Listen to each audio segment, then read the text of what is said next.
Segredos do arquivo. Hoy viajaremos a la Villa Vieja de Redondela, donde en el año del Señor de 1661 toda la villa estaba alborotada por embrujos y maldiciones. En la Villa Vieja de Redondela vivían Benito Francote y Catalina Vázquez, su mujer, gente que se tenía por honrada, buena cristiana, de buena vida y costumbres, temerosos de Dios y de sus santos.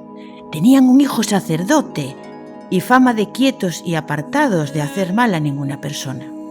Mas quiso la desventura que Antonio Sánchez, vecino de Santo Estevo de Negros, comenzase a infamar a la dicha Catalina, llamándola públicamente bruja, hechicera y otras cosas, jurando en falso ante el juez que ella hacía maleficios.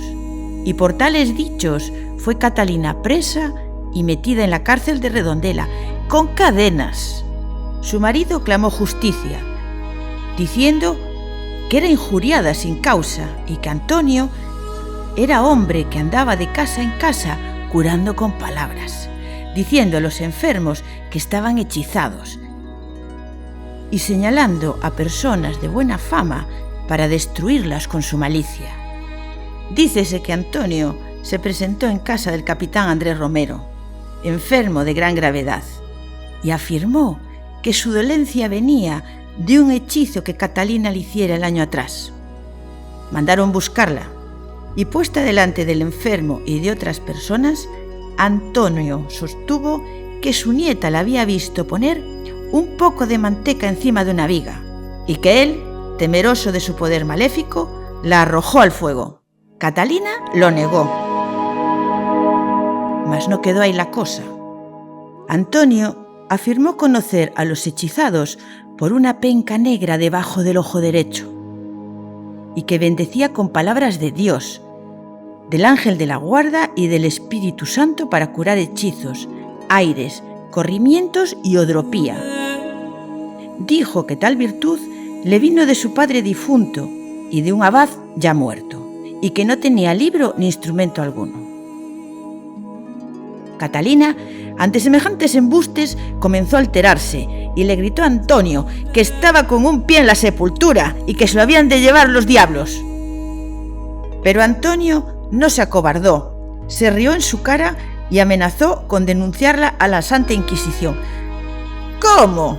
Catalina dio voces para que lo prendiesen y se puso las manos en las sillargas y comenzó a saltar y a bailar por la habitación, mientras Antonio le mandaba deshacer los hechizos.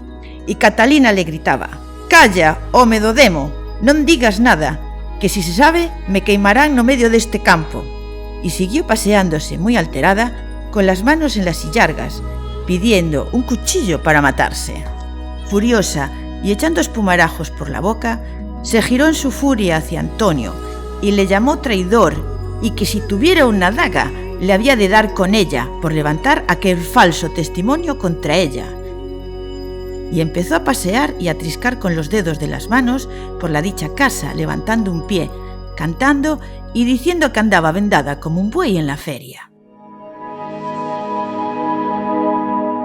Pero Antonio sostuvo que Catalina hacía los hechizos imponiendo las manos en las sillargas, cogiendo un pie con una mano, dando vueltas y abrazando a quien quería hechizar. Y que en las noches de San Juan y otras festividades se anda sola a deshora de la noche por las calles, revolcándose en las encrucijadas, con las manos echando el polvo hacia atrás por encima de la cabeza,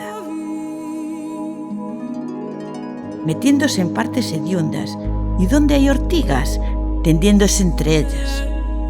Todo para proceder en su mal natural y embustería. Dijo también que entraba en casa de la gente, cogía cosas y que a veces se coge un pie con la mano y dando vueltas se llama a la oreja piojos hasta que le dicen lo que quiere saber.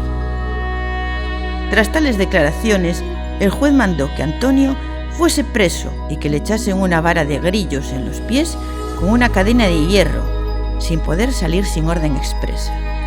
Mas el promotor fiscal, Antonio de Carballido, considerando que ambos usaban supersticiones, encantaciones y otras diabólicas invenciones, mandó prender a Catalina y ponerla en prisión, con grillos y cepos, por usar, según él, del arte diabólica, asegurando a los enfermos que estaban hechizados y acusándose uno a otro de tales maleficios.